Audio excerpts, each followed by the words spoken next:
Alrighty, youngsters, we're taking a look at 2.5 and 2.6 on your FM dial. The first thing we're going to be looking at here are some of these properties, and you can find these PowerPoints in the learning activities in Blackboard. So we're looking at the reflexive property, which is saying A is equal to A, simple enough. Symmetric property, this is saying if A is equal to B, then we can also say B is equal to A. And then we have the transitive property, which says if A is equal to B and B is equal to C, then we can bridge the gap here and say A is then equal to C. So that's the first thing we're going to be looking at here. So in this first one here, we have angle M is congruent to angle Y. Angle Y is congruent to angle M. So a couple things to notice here. This is obviously, whoa.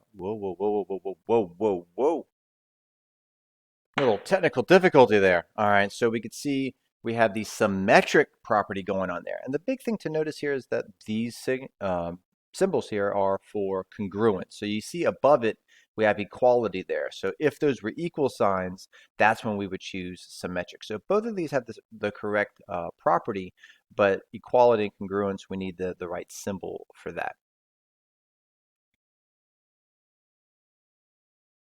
In the next one, we're looking again at the symmetric property, which is what we just looked at. And here we're using the symmetric property here. All right, so if we know that angle SQN is congruent to angle UGM, then we can reverse those. And then angle UGM is then congruent to angle SQN. We're just restating that. And the next thing we're looking at the distributive property. If we look at the PowerPoint, the distributive property is when we have a factor on the outside of parentheses, of this grouping symbol, we have to distribute it and multiply it times both of them. So this is what's happening here in this next problem. As you can see here, we are distributing the 6, which I have highlighted in yellow, and that would be 6x plus 6 times 8. So we're not actually following through with that and putting 48.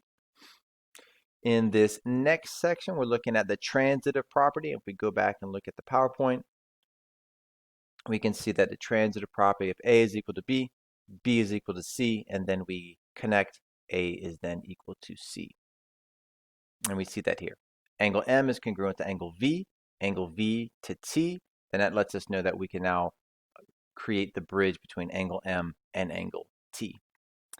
And then looking in at number 5, we're kind of putting all of these things into order. So this can be very different. I highly recommend you choosing to do similar problems with this one because there are lots of different ones.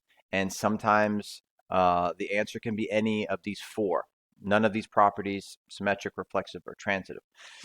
In any case, the way to do this is simply to write out each of the things. So what I'm looking at is lives in a different state than. So that's going to be the thing that I have to use between different people. So Mr. Ham lives in a different state than Mr. Ham. That's ridiculous. So it is not reflexive.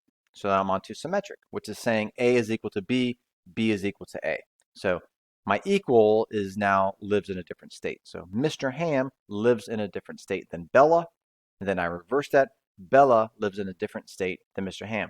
That is indeed correct. So both of those things. So in my case, it was symmetric.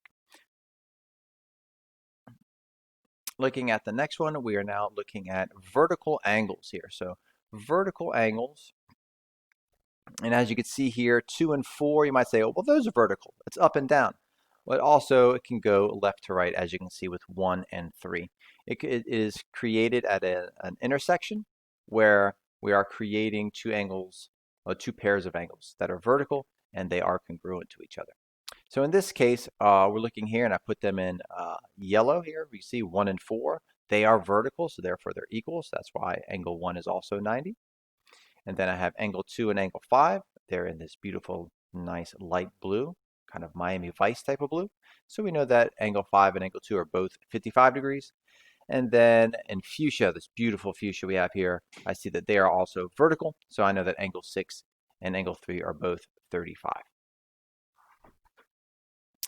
The next couple of problems, we're looking at vertical angles. So if you look at your PowerPoint, I have an example here that you can follow where we're setting these things equal to each other. So when we have Just like in the previous problem, we stated that vertical angles are congruent. Therefore, we can set up equations that are equal to each other.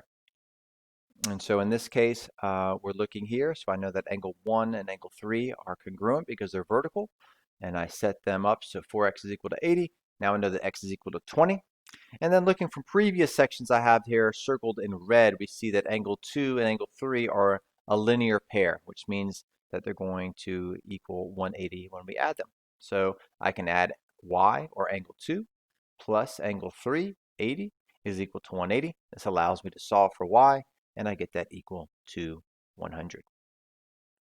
In the next problem, we're given angles that are vertical, which allows us to set them equal to each other here. For x is equal to 80 minus x. Solving for x, I get x is equal to 16. And since it asks for the measures of the angles, then I just simply substitute that in. And as you can see, 4 times 60 and 80 minus 16, they both get 64.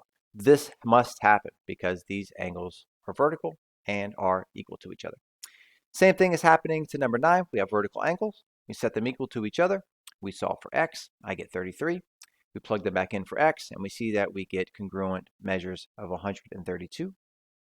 And number 10, also looking at vertical angles. We are setting them equal to each other. Solving for x, I get x equal to 10. Plugging that back in and seeing that my angle measures are indeed equal at 29 degrees. As promised, more supplemental problems here. This is the one that we had earlier where we have x plus something. Here I put fuchsia is equal to whatever it gives me. So it gives me supplement. It could also give you complement. Since it is supplement, I have 180 degrees here. Then here, what we are doing in comparison to our other angle is 11 times greater, which means we have 11 times x. X plus 11x is 12x equal to 180. I solve for x, I get 15. And then I can either subtract from 15 or from 180 to get 165, or I could plug in to what you see in fuchsia here. So 11 times 15 is 165.